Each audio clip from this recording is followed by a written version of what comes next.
wote na upole na uvumilivu, mkichukuliana katika upendo,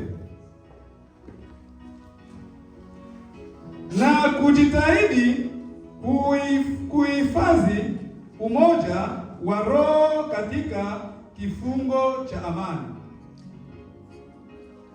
Mwili mmoja na roho moja, kama mlivyoitwa katika tumaini moja la wito wenu.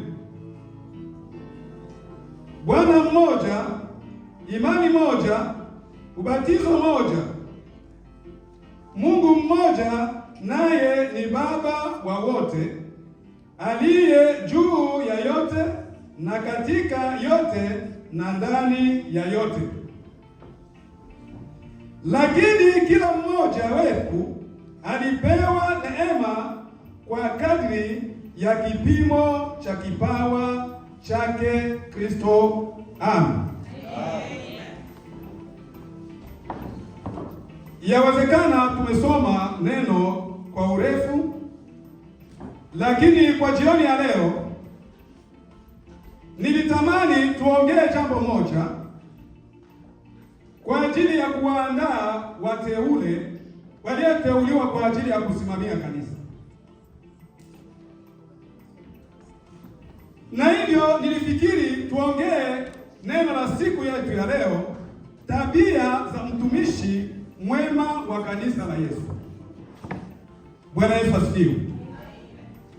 Neno letu la siku ni tabia za mtumishi mwema wa kanisa la Yesu. Nadhani waraka huu wa Efeso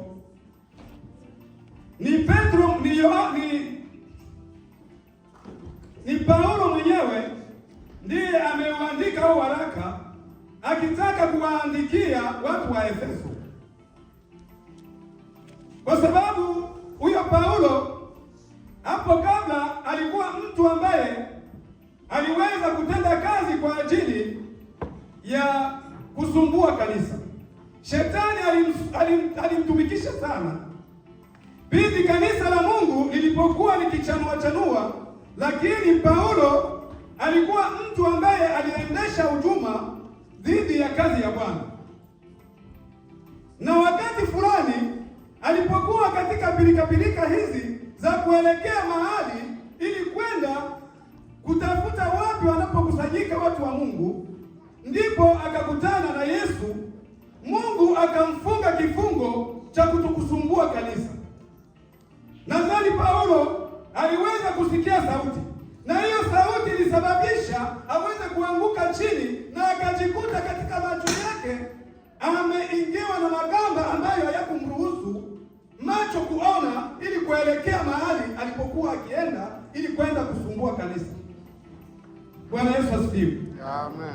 Basi baada ya Paulo kupata wokovu, Paulo amepata neema ya kutumikia kanisa la Mungu. Amepata neema ya kuwa mtumishi ambaye alikuwa hata msaada kwa mataifa, kwa sababu aliyopokea mwanzo huu ujumbe wa neema za Yesu, wao walichukulia Yesu amekuja kwa ajili yao, na hivyo lakini wakaweza kumkataa Yesu, na Paulo akawa chombo ambacho kimetoa ujumbe huo na kuubeba mahali ambapo labda haukustahili ufike huo ujumbe. Si huko tunakokwenda katika aya au neno hili la tabia za mtumishi mwema wa kanisa la Mungu. Tutakwenda kupaongelea maneno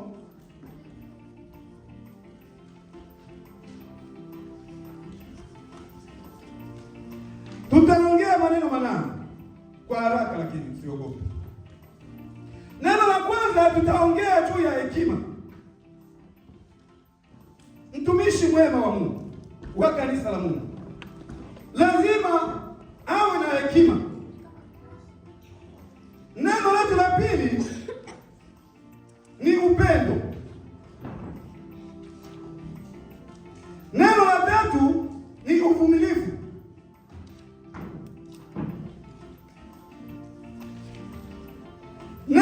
la 4 ni msamaha.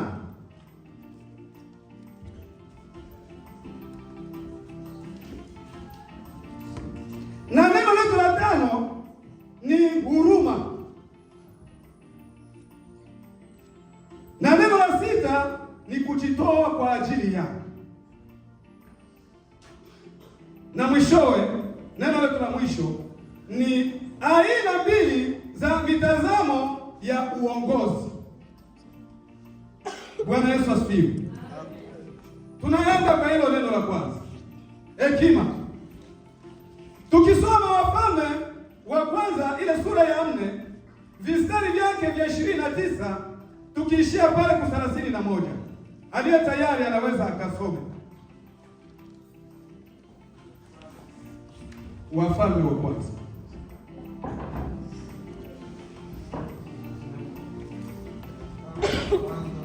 kwanza sura ya 4 mstari wake wa 29, tunaanza pale tunaishia 31.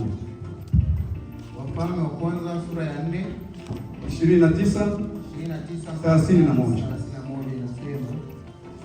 Mungu akampa Sulemani hekima. Mungu akampa Sulemani hekima na akili nyingi sana, na akili nyingi, na moyo mgumu kama mchanga ulioko pwani, kama mchanga ulioko pwani. Hekima ya Sulemani ikapita hekima ya wana wote hekima ya Sulemani ikapita hekima ya watu wote waliokuwa mahali kule, na hekima zote za watu wa Misri, na hekima zote za watu hawa, kwa kuwa alikuwa na hekima kuliko watu wote, kwa kuwa alikuwa na hekima kuliko watu wote, kuliko Ethani Mwisraeli, kuliko Hemani, kuliko Kalkoli na Darda wana wa Maholi. Zikaenea sifa zake kati ya mataifa yote aliyozunguka. Amen. Yakaenea sifa za hekima yake katika maeneo yote yaliyomzunguka au yaliyozunguka mahali alipokuwa akiishi kwenye himaya yake Sulemani. Kwa nini Mungu akusudie kumpa tunu Sulemani ya hekima? Kwa sababu huwezi kuwa kiongozi wa kundi kama huna hekima. Kwa sababu gani? Mtu anapokuwa kiongozi wa kundi, wewe ni kiongozi wa hizo fikra zote za watu milioni ambazo unaendelea kuwahudumia au kuwachunga. Bwana Yesu asifiwe. Kwa hiyo miongoni mwa watu 200, kila mtu ana akili yake. Kila mtu ana akili yake. Sasa hebu wewe mtu mmoja kusimamia akili za watu 2000. Huyu labda si msikilivu wa haraka, labda huyu amejawa na changamoto, labda huyu ni msengenyaji, anasengenya, ana tabia za kusengenya, labda huyu ni mwongo, labda huyu ana tabia ya kuvamia vitu visivyo vya kwake. Sasa hebu ufikiria hizo kesi zote zikikujia kama kiongozi,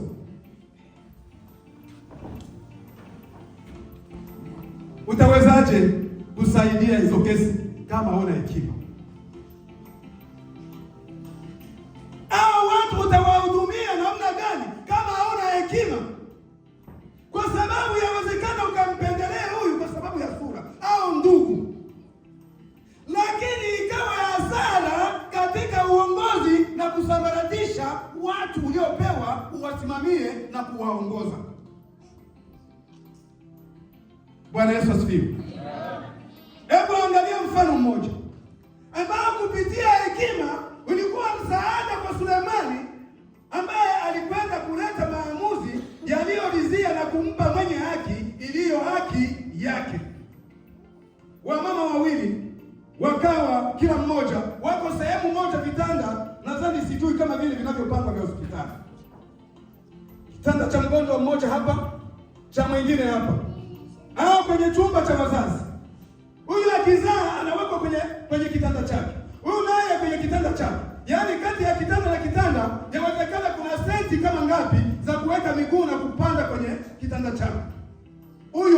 mmoja kwa usingizi mnono akawa amelalia mtoto wake, na alipolalia mtoto wake akaja kustuka kwenye usingizi, akakuta mtoto tayari amekata roho, mtoto amekufa. Sasa huyo mama kwa ujanja wewe kupoteza ule wa kwake, lakini kumfidia na mtoto wa mwingine ametoka, na kwa sababu usingizi ni mwizi, huyo mama naye mwenye mtoto ambaye ni mzima akawa yuko kwenye usingizi mnono, akachukua mtoto wa mwenzie akaweka pale ambapo bado anapumua, ni mzima, akachukua ile maiti ya mtoto wake akaweka kwenye kitanda cha huyo ambaye mtoto wake ni mzima. Basi yule alipoamka akakuta mtoto ni maiti, lakini kwa sababu mtu ana alama za kujua watoto wake, akaangalia, huyu si mtoto wangu, huyu amechukua mtoto wangu amepeleka pale, na wakwake ambaye amekufa ndio amekuja kuweka kwenye kitanda changu. Basi ikawa mfarakano, kukawa na magomvi, kukawa na kubebana, mtoto wangu, mtoto wangu, mtoto wangu, mtoto wangu. Sasa watu wanaobebana wawili ambao wana kundi moja, wako mkundi moja, lazima wanaenda kwa kiongozi ambaye ndiye kila mmoja anajua, tukiwa na mfarakano, tukiwa na shida, tunapoelekea ni wapi, tutakwenda kupata ushauri kwa yule ambaye ni kiongozi. Bwana Yesu asifiwe. Basi wamebebana, lakini kwa sababu Sulemani amesimama kwenye hekima, hata katika uongozi wake ameona sijafanya lolote kama sina hekima, akamwomba Mungu ampe hekima ili aweze kuwaongoza wale watu milioni. Wakaja na akili zao kila mmoja, lakini walipofika pale Sulemani alijikuta kwenye changamoto, akajiuliza, hii kesi nitaisaidiaje? Lakini kwa sababu alikuwa na hekima, mmoja akisema ya kwamba mimi ningetaka hao watoto wote wakufe kwa sababu sisi wote tuombe. Mwingine akasema ya kwamba hapana, kuliko hao watoto wote kufa, afadhali huyu mtoto mumpe. Na hayo yametokana na swali alizoziuliza nani? Sulemani. Kwa hiyo hekima ni uwezo wa kutatua matatizo au kesi ambazo zinawakabili watu wawili au zinaweza zikaje, lakini kama una hekima utashindwa kusaidia hiyo kesi. Yaani ni uwezo wa kupambana na shida, hekima. Kwa hiyo kama kiongozi wa kanisa, kama msimamizi wa watu, kama kiongozi wa taifa, kama kiongozi katika kundi lolote, lazima uwe na hekima. Itakusaidia katika kuwaongoza kundi la Yesu. Bwana Yesu asifiwe. Lazima unapochaguliwa kuwa kiongozi, uwe kiongozi wa kwaya, uwe kiongozi wa watoto, uwe kiongozi wa nani? Yaani ujue walivyo watu 100 ambao unawasimamia, na hivyo akili ni 100 ambazo unazisimamia. Na wewe una akili moja ya kuzaliwa. Kama hujaomba msaada kwa Yesu ili akupe hekima, hiyo kazi utashindwa kuisaidia. Kwa sababu kila mmoja hapa amezaliwa ana tabia yake. Yawezekana umechaguliwa, wewe ni kiongozi, lakini ni mwingi wa hasira. Unapata hasira kwa haraka. Na kwa sababu ya hasira hiyo, haitafanya msaada kwa hilo kundi ambao umepewa ulisimamie. Kwa hiyo ili usaidie, yawezekana wamekupatia huu uongozi kwa kriteria zingine ambazo za kimasomo, sijue wewe unapendeza, sijue kriteria zingine, lakini hizo hazitasaidia wewe kusimamia kundi. Lazima uombe hekima, kwa sababu hiyo hekima ndio itakusaidia katika changamoto za watu 100 ambao wana akili 100 au akili 1000. Bwana Yesu asifiwe. Kwa hiyo kwa sababu Sulemani alilenga kwanza, tunu ya kwanza apewe na Mungu ni ya hekima, ili aweze kuwasaidia watu wake. Na kwa sababu Mungu amesimama katika uongozi wa Sulemani, neno la Mungu linasema kwamba kwa hekima yake jina lake limesambaa katika maeneo yote ya watu ambao walikwenda kuzunguka himaya aliyokuwa akisimamia. Bwana Yesu asifiwe. Lazima kiongozi uwe na hekima. Jambo la pili,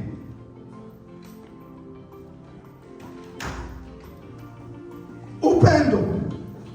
Tusome Yohana ile sura yake ya 3, Yohana Mtakatifu 3:16 kwa 17. Ndiyo.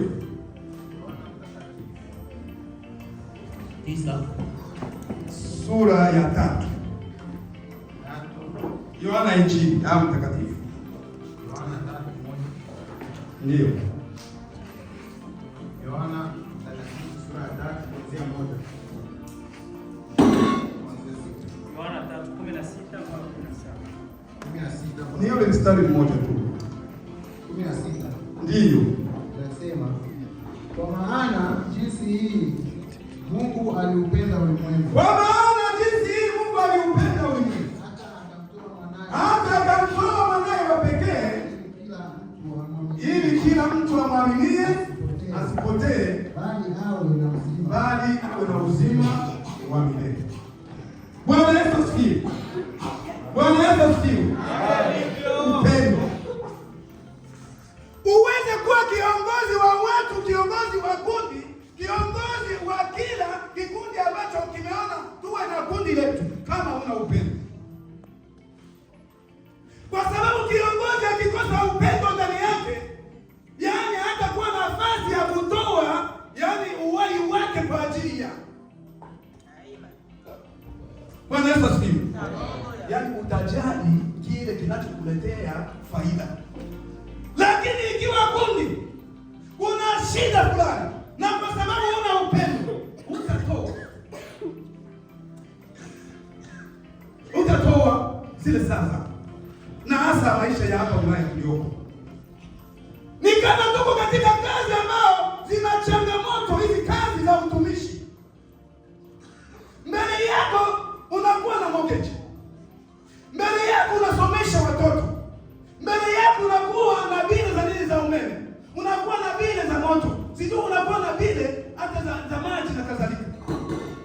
Sasa hebu kanisani pale kama kiongozi, kanisani ni kama mtumishi, hapana hata chochote ambacho unapokea kama amana, inapokuja hicho kibarua cha kulipa kwa ajili ya kitu fulani, lakini ukiache hicho ambacho kinaweza kikakupe kidogo ili ulipe hiyo, ili uende ukafanye kazi, kwa sababu kwenye kondoo ambazo unaendelea kuziongoza kumekuja na shida.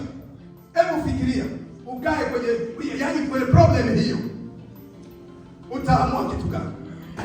Kufukuzwa mnyumba kwa sababu labda ndio ulikuwa mwanya wewe kwenda kutafuta kidogo kwa ajili ya kulipa nyumba ya watu, lakini uache hiyo nyumba, yani hapo kwa kupata sehemu ili uende ukahudumia mtu ambaye utaenda mikono wazi na pia utarudi mikono wazi. Lakini unapokwenda kwenye kazi utaenda mikono wazi, lakini unarudi na kidogo cha kusaidia kwenye hiyo shida.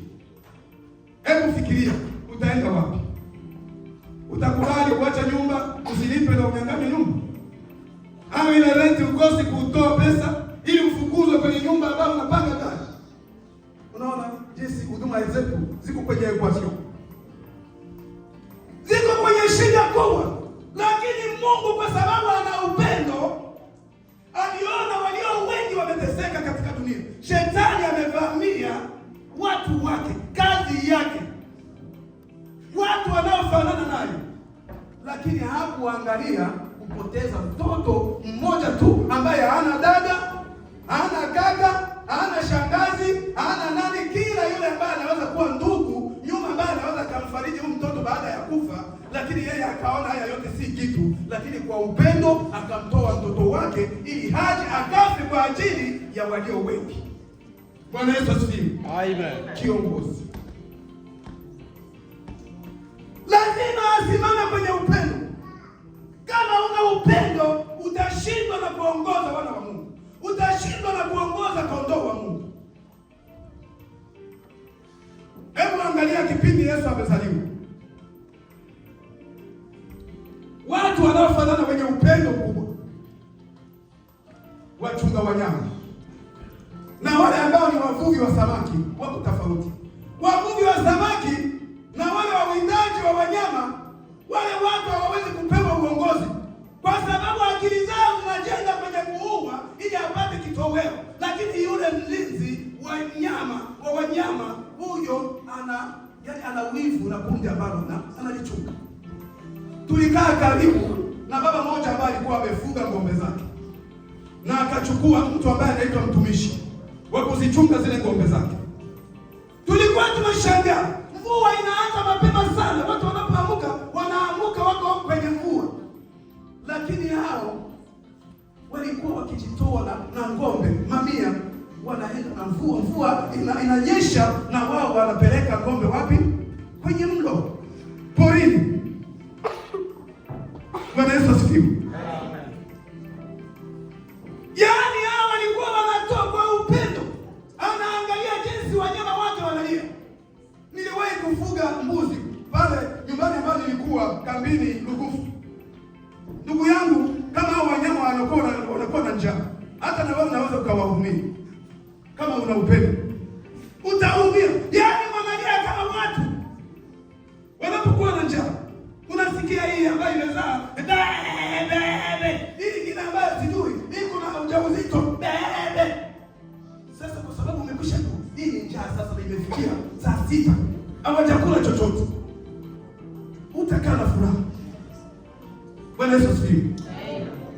Yaani akili zinakuvuruga, unaanza kujiuliza hao watakula saa ngapi? Na hivyo tulikuwa tukitoka, yaani mke wangu ni shahidi pale, natoka hata na mvua nazielekeza hizo mbuzi mpaka tunaenda porini. Mvua inanicharanga, mbuzi zenyewe zinacharangwa na hiyo mvua, yaani sisi wote tunakwenda kukaa hivi. Tabia ya upendo ambayo mtumishi anatakiwa awe nayo. Kama una upendo huwezi kusimamia wana wa Mungu, huwezi kusimamia kundi, huwezi kuwaongoza wanyama ambao umepewa ili uwasimamie na kuwalisha, au kuwa mchungaji wao wanyama. Kwa hiyo hii ni tabia nyingine ambayo mchungaji kama mchungaji, mtumishi ambaye amepewa uongozi wa kundi asimamie, lazima awe na upendo, kwa sababu ukikosa upendo utatoa kwa ajili yao. Taangalia masilahi. Tulipokuwa huko kwenye shule la Biblia, mwalimu wetu akatuambia hivi, na niongea kwa watu wazima. Kazi ya uchungaji ni kazi ngumu. Ni kazi ngumu. Utakuwa huko ndani na mke wako, labda mna furaha yenu ya mume na mke. Mko kwenye meza, mnakula chakula ya furaha kama waliooana, kama wanaopendana. Lakini nakuambia, kwenye mlango huko ukisikia na ukifungua mlango, unakuja kukuta ni nani? Ni kondoo moja ambaye anaomba msaada. Unakuja kukuambia, mama kule ni karibu afi. Yaani amestukiwa na ugonjwa. Kama mchungaji wa kanisa la Bwana, kama mchungaji wa kundi la kondoo ambao umepewa, wanakuambia uyaache yote na uyasahau na uende kwanza ukaokoe ule mtu ambaye anataka kupotea. Bwana Yesu asifiwe. Kazi ya mchungaji. Hata mtoto wako utamwacha, bado anasikia maumivu, ni mgonjwa, anahitaji msaada, lakini kwa kazi hiyo ambayo ina lazima, unaambiwa kama mchungaji utoke kwa wewe. Unaomba hata usiku wa manane, na unaambiwa utoke na usiku wa manane kwenye kitanda, yani amka na unavaa ili ukimbilie kondoo ambaye ana matatizo. Amen. Ni sehemu ya kazi ambayo tumeitiwa.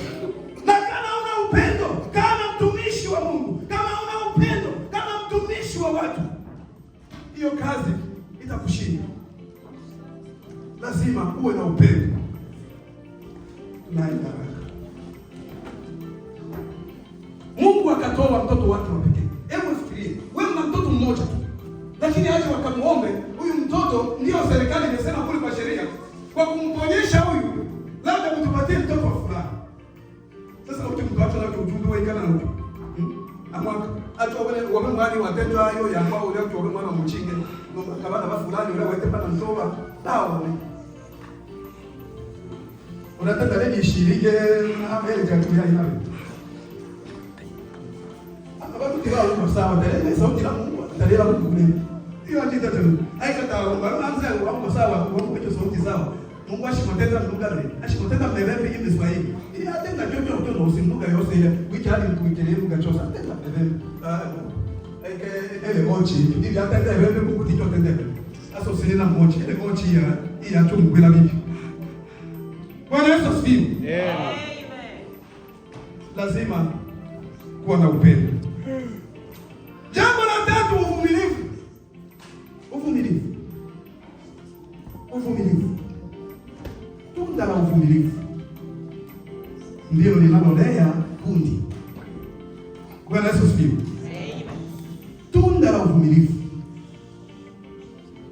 Tumeumbika, kila mtu ana tabia yake. Kuna wachovu wa kuongea.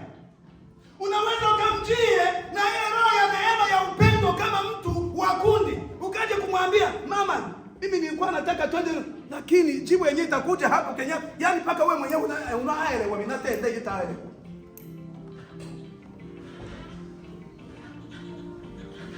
Yaani hiyo mjombo hiyo mwaga ateshile kwa baba yenu sasa.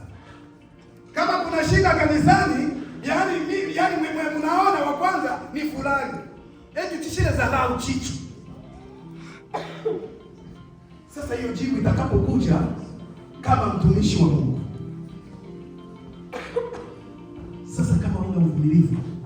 Na baadhi wanasema wanaongea hata yani kwa watumishi wale kama watumishi wa Mungu kwa leo bali tu wachanganyiko wake. Na mwana wao ichanganyike wale wanashike maiki. Hebu mtu unayemhudumia kwa maombi, unakesha kwa ajili ya kuomba kwa maisha yake, lakini unakuja kumwambia jambo ambalo ni sehemu ya kazi yake ambayo aliitiwa, lakini akakujibu kwa namna hii. Uvumilivu. Lakini kwa sababu wewe ni mvumilivu, atatoa neno ambalo sijui kidogo lichane kwenye moyo wako na hata damu zianze kutiririka, lakini ukaona wewe mwenyewe ile tusi ukaigeuza kuwa neno la kubariki. Bwana Yesu asifiwe. Amen. Tusi ukaligeuza kuwa neno ambalo linabariki moyo wako. Ndio bwana, baadhi ya wachungaji wachitosa ngao mchungaji mwendao watu kum hiyo chicho bila ya ile chakwa eti, lakini hiyo ndio sio shimo na tende ndio sio ambao watile chemanga ya nafurahia ile kampo rote ndama.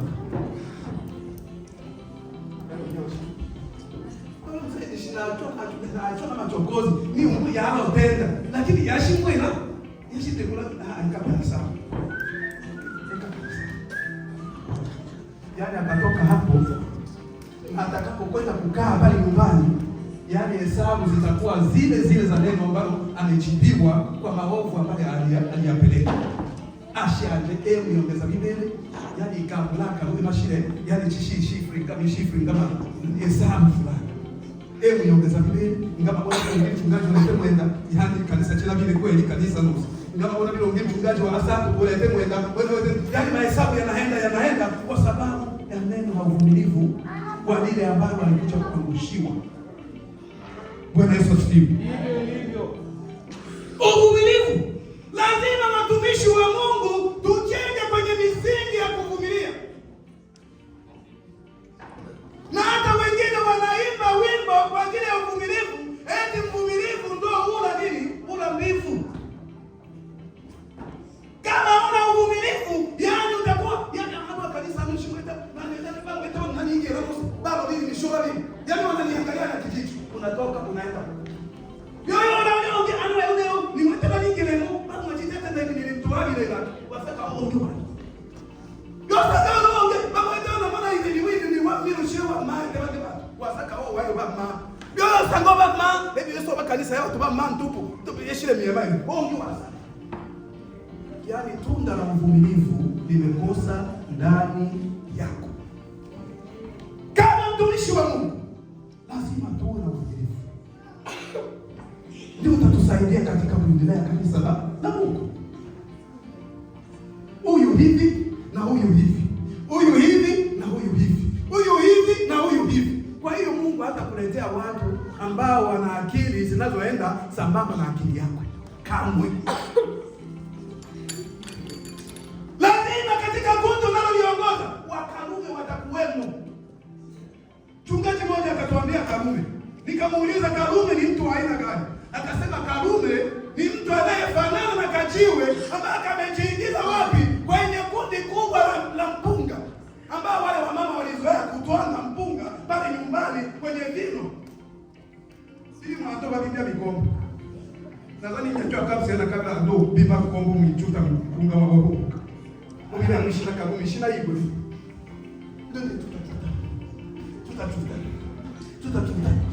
Tuta kwa choke la bino wacho mwana mpunga ingi ino to akaba obera iyo no sisi to what na to shibera ke ata ile mushi papo wa mwalo kusuku no se bila ino ina chuwa no mpenda ni kanga kwa ino na kwa sababu makalunga wamo ndani ya kundi, lazima kama mtumishi wa Mungu uwe na moyo wa hekima na uwe na uvumilivu. Usimame kwenye tunda la uvumilivu, litakusaidia.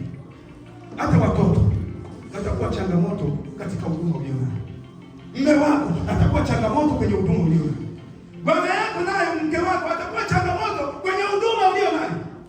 Watu kuchiwa wai watu wana maongano. Yo choro au biona na usukile. Odi na chini mbachao. Chimo bata oli pika odi twashi. Yani mwana mbato watelecha mangao. Oli yitumia sauti tebi mbele mpaka.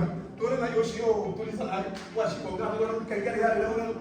Na matano makati tabolo ngine tuinge langu hata kwa sababu yake shiki ile mwana achana yao ngine ile ndio yeye yashito sasa ni na hivyo tu yake la kila mambo bibi acha mimi ndio ndio jambo tu atopa makuru kama tu atopa mambo bibi dada na yashita aje wapi chini na kuchu yele wale mambo watu na mwana mtumba wake waenea lakini akili alimjua ai kana na mtumba wake Mungu kama anashika machana. Hicho wazee tima mbali mugwera maana wasangwa na kila kumbe ubi wapata hivi vao ubi mmoja kwa mmoja.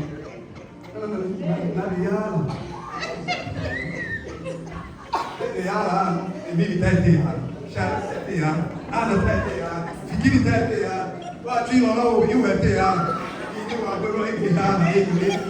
Mtu yako kwa kuna wao na makuru hata ila hata kama hiyo msikia Bwana Yesu asifiwe. Amen. Ni vile nataka wana mimi mpika hii shina ya mchanganya akili. Anatoa changanya akili mimi. Anaona amoka mimi. Yaani amwise. Yayo ile yaso wana nose na ndio ngina zani bila na yana hobi. Yalo ndalo. Pakamu ni himu yote endelee ono. Na mahalo mbakabi na hiyo tunda ya uvumilivu. Na Mungu akurehemu sana. Mashallah tinggal bawa tulele China kami hii asili ya China.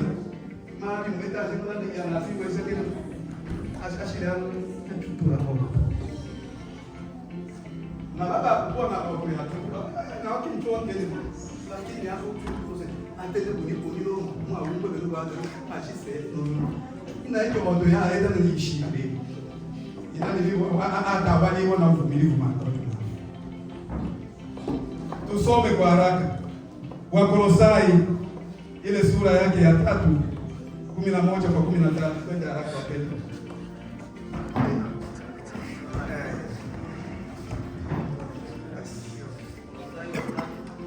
Wakolosai sura ya 3. Wakolosai sura ya 3.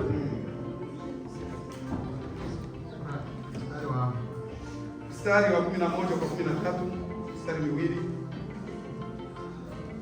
11 hadi 13. Ndiyo. Nasema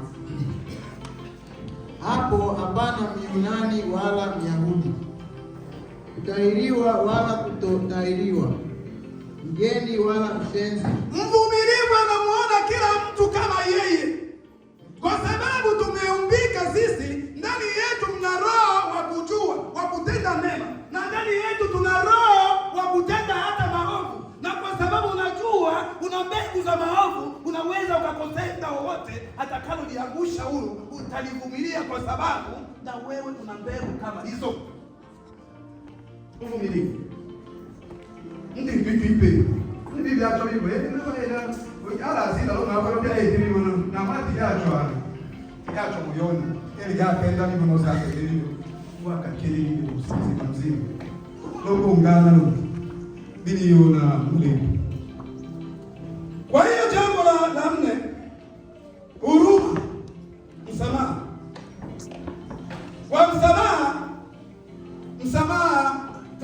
tukaichukulie kama vile maji ya kuosha yale yaliyokuwa yamechafuka. Msamaha ni maji yanaosha. Mwenda wana ina kila mtu ashio rote haya hapa sabuni na hii shokotola bele bana madoa masheto bana wana ndio yote mwana mwenda wote wanose ushindi sana. Msamaha lazima mtumishi wa Mungu ajengwe na roho ya msamaha. Usipojengwa na tunda la msamaha, utaongoza kundi la Mungu ambaye amekupa. Utachanganywa, na kwa sababu ile tusi limekwenda kumea kwenye roho yako, utashindwa na kuing'oa. Otolechi mambo fufa maji kumtema, ile yatoka ile fulani no suma kwa ila maji mbaka emene. Ya kute matunda, ale atepa kana welea. Washima kwa tole monyata, ule mtumishi wa Mungu pastor lakini ule ate ya mshima, mtu fulani yalo kwetu. Washetole yao aja ate omfuela maji kumtema yoro gwero amo ya ola no sashi na binti byake maka. Wewe lazima mtumishi wa Mungu awe na tunda la msamaha. Bwana Yesu asifiwe. Amen. Tunda la msamaha. Tukisoma yule wa Korinto wa pili, ile sura ya 2:4-7, basi tutakwenda kusomea nyumbani. Hata ile Zaburi ya 130 ile aya yake ya 3 itakwenda kukusaidia. Huruma. Bwana Yesu asifiwe. Amen. Huruma sasa. Lazima mtumishi wa Mungu ajengwe na tunda la huruma ndani yake. Uweze kuliongoza kanisa kundi kama wewe una roho ya huruma.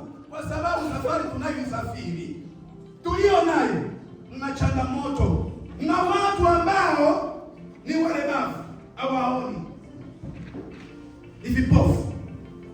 Tuna watu ambao ni viwete ambao tunasafiri nao. Kuna watu ambao ni wajane, sio wajane bali wale mwichi lao anja, wale vichwa mjane. Wale mwichi lao anja mjane, ojo ale msoo, ale mbucha, bali wana msha kidogo. Lakini mjane ni wa miaka sijui. Ni 18 ile Biblia inasema. 60. Ojo. Tuetane na rudi nyingi. Ndio kwa wale. Tuna viwete ambao vinahitaji ile hasa kila anayowezea. Msaada wangu mtoe Kongo, ili haya ayo sacha uweze. Imaginez-vous, yani mtu ashini mtu mzima. Alimuisaidia. Tani ni kwa jamaa aso la mabele te para wao ngenge, lakini haja kama ya na mtele ni yetu. Baada hii yani na mapishi mange ile mwa beba machonga na bila viungo mmoja wewe, lakini heshima saka au cha ila viungo vyose harufu na ya bisame. Sasa imana roho mto safiri na utu na moni no mtu mchunga seke ati nyaki mama roho ngeba kwa kenda mama lakini hapo kwa nyake hapo deli poza mama ashile hali hapo sasa hali hivi ashimo etana leo ndio nayo hapo nashikuna ushika wa moja ndio na kwa nini unaacha kidogo ya unaacha kidogo kwenu baba ndio kuna mashio malisia hiyo ile tushinda ina nyingine unaacha Bwana Yesu asifiwe. Kwa hiyo tunasafiri na watu wenye uhitaji. Kundi la watu 100 lazima pawepo wenye uhitaji, na kama mtumishi wa Mungu, kama mchungaji wa Mungu, lazima tubebe. Lazima tubebe. Ni jukumu letu. Huruma. Utakapomhurumia, utamwacha abakie nyuma. Lakini tukana usafiri na mama wane mali nasi ichi na mali nasi wane ali mchukua sadini mama imo mama bibi sasa bila vitabu yacho ghafla mwana vitu ba shetani zoba yake ndio baba bibi mtea na kwa kibi kwa dili chicha uchebe nitaitwa hilo kila mtu ashimu yangu yasenya haki makeni ni sabuna hiyo twamshikiro numanga baro bila kwa nitakayo manya baro ngine osake lakini nino shijole ngani ame mama hakika hivi ni baro ulela ndo mama mnacho na mpabela kuko nino mbuku mocha hata umwe lakini roho suru kusetrota toyo kama kwa sasa imetoa ndio kama yote kwa wote. Bwana Yesu asifiwe. Huruma, tunasafiri na watu wenye uhitaji. Na kama mchungaji haona huruma, yani kundi lote utawalia tayari na msaada, lakini wenye uhitaji wanakuja kwa sababu wapate faraja kwa kanisa la Mungu au kwa watu kwenye familia ya kimungu. Ndio maana anapoumwa mtu lazima mchungaji anaenda. Hata anaja na mchungaji madani mgonjwa, pikela wisimu. Mchungaji muungwa ngama yao baratenda hapo nina. Shirika eneo na dini na tena mchungaji chaona.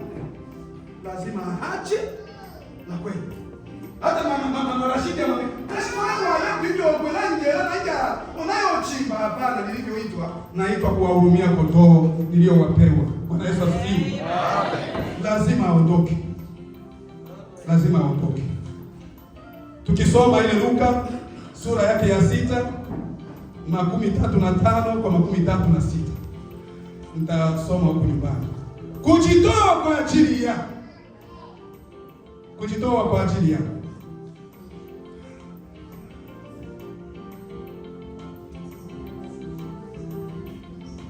Katika maisha tulio nayo, wapendwa watumishi wa Mungu, si kwamba umekuja kumpokea Yesu kuwa Bwana na Mwokozi wako. Si kwamba umechaguliwa kuwa kiongozi ndani ya kanisa, eti ya kwamba wewe utakuwa na wakati unaofaa tu. Tunafanya kazi ya utumishi na nyakati mbili. Tuna wakati unaofaa na tuna wakati usiofaa katika maisha yetu ya utumishi. Katika maisha yetu ya utumishi tuna wakati unaofaa na wakati usiofaa. Ndio ule ambaye nimewaambia, yawezekana mtumishi naye ana mwili anaweza kaugue. Mtu abone mwabacha. Lakini kwa sababu watu wale wanaona wewe, hii mwakilishi wa Mungu, wanaona mchungaji, amona baona baba mbachi kwa kile. Oshika wa wako na kodi hapo bachi bobe na wa anyerobe. Le ani yo sa chapele mbya o ekeulia. Le ani yenyo tenda ya Mungu, mambo anasaka mwila shida. Le ani yo tenda na kuna bongini bomu ya kwa rele maraiki. Kama hii makorano, hii mama wetu manaki. Lakini panapokuja na mwito, toyo kwa yeye utolaki. Wa mwalimu hana siku lakini ngaba nataka ukabisi kwa kwa chuni Mungu bano eka tuonyima. Bwana Yesu asifiwe. Tuonyima. Lakini tunafanya kwa sababu ya kujitoa kwa ajili ya Yesu. Akatoka mbinguni akawa amejua kwamba atakuja, si kwamba anakuja kutembea, anakuja kupaki, anakuja kusherehe ambazo ziko nyingi hapa Ulaya, lakini ametoka kule anajua kwamba atakuja kuuliwa. Hebu mwenyewe atusi. Na Petro yalimu anguuzia wa hapa ile Yesu kama imani yake ile kama anao kwa lungu. Hii umoyo yake. Na wale washio wewe rudi nyuma shetani wewe. Umushirika kwenye misioni yake. Nile hii ya mpaka watu wanachanga nicho itanga mpaka babu. Bashibe bibi. Baite msaada wa uchawi. Bwana Yesu asifiwe. Kama mtumishi wa Mungu lazima ujitoe kwa ajili ya kundi ya kondoo uliopenda. Ukisoma Yohana ile sura ya 11 kwa 13 itakusaidia. Tumalizie kwa aina mbili za mitazamo ya uongozi. Kwanza, kuna kiongozi ambaye anapendeza ufalme. Ni kiongozi lakini koti anayotembea nayo ni koti ya ufalme. Bwana Yesu asifiwe. Huyo anakubali kondozi tamani. Kwa sababu ana mwana ule wa elela mbele baba. Ndio kali mchungaji ule na ufalme. Hata koti ya ufalme etendo ni ya mbele. Ele ndio ya ile na leo mbula ya roho mweke ya kama ule maji. Na unje etendo ni mna maji. Ana tena kwa mchungaji. Kwa mtume ni bayo ule ha. Yo hivyo ile na koti. Na ile na yake. Kwa sababu mwana wa na kwa chamu kabisa. Eski kwa pate ile koti ile ya karibu ni dola na kalena. Sina mwana kwa kalena naye. Anta. Yaani koti ya ufalme inamfunga na kusahau kazi ya hiyo siku. Bwana Yesu asifiwe. Tukisoma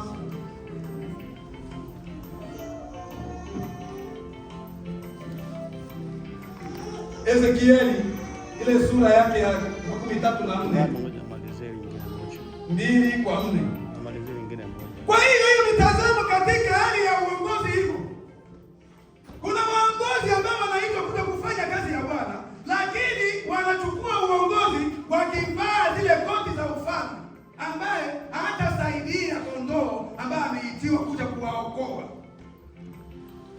kuja kuwahudumia katika shida walizo nazo, kwa sababu ya koti amevaa, kwa sababu ya ile kiatu ambacho ni milioni ambayo amevaa, sijue sheneti ambayo amevaa ni ya hatari, sijue kingine Kenya amevaa. Yani anaangalia masilahi kuliko kuona matatizo ya nani, ya ndoa walizo nazo. Bwana Yesu asifiwe. Lazima tujue ya kwamba tumeitwa, si kwamba tu viongozi wa kifalme. Tumalizie. Aina ya pili ni kiongozi mtumishi. Si tunajua sisi watu utumishi. Mtumishi ni mtu wa aina gani? Ni mfanyakazi mtumishi. Yaani ameajiriwa aje akafanye kazi ya mtu mwingine. Kama hiyo kazi asipoheshimu sheria za wale mtu mwingine, kazi itaisha. Asipovichunga vizuri vile ambavyo amekabidhiwa kuvilinda, atafukuzwa mkazi. Kwa hiyo kazi zetu kanisani ni za kimtumishi. Hata ni hivyo kiongozi hapa, mimi ni kiongozi mtumishi. Mwenda hapa ni kiongozi mtumishi. Etoka ni kiongozi mtumishi. Mwalimu ni kiongozi mtumishi. Katibu ni kiongozi mtumishi. Akina mama ni kiongozi mtumishi. Makamu ni kiongozi mtumishi. Yule katibu ni kiongozi mtumishi. Kila aliyochaguliwa ni kiongozi mtumishi. Yesu hakuwa kiongozi mfalme. Yesu amekuwa kiongozi mtumishi. Na ndio maana popote alipoitwa, hata na wale watoto, akaona watoto vichanga vinakuja vina makamasi, yani huwezi kukubali. Na Yesu kama Mungu, yani alipokuja, wale ambao ni tenashara wake au wale ambao ni wanafunzi wake aliyotembea nao, waliona hapana, wakaona Yesu si mfalme, yani si mtumishi, yeye ni mfalme, yeye ni kiongozi mfalme. Hawa hawawezi kufika hapa, ni Mungu. Wakawazuia wale watoto wasifike. Lakini Yesu kwa sababu ni mtumishi alisema nini? Na acheni watoto wachanga wachukue. Na wale makamasi yote walionao na mwingine baba wale wetu wao ni kwa shirika kwa makamasi huko. Lakini wao bado kilewa baba achana achiwe. Baba wao watu wao kutoka hapo kuleta bana kwa. Tuma ngozi yake hata 1900 kwa kamilisha kazi. Mpaka roho leo. Mama mwacha yeye. Betua baba kwa yeye mama tu. Mwapato chose ndio ndio muitire hivi. Ndio choka hii yale mtu ishi kwa nani nena. Mioza hii imsa wala sauni. Lakini mwana wa mwana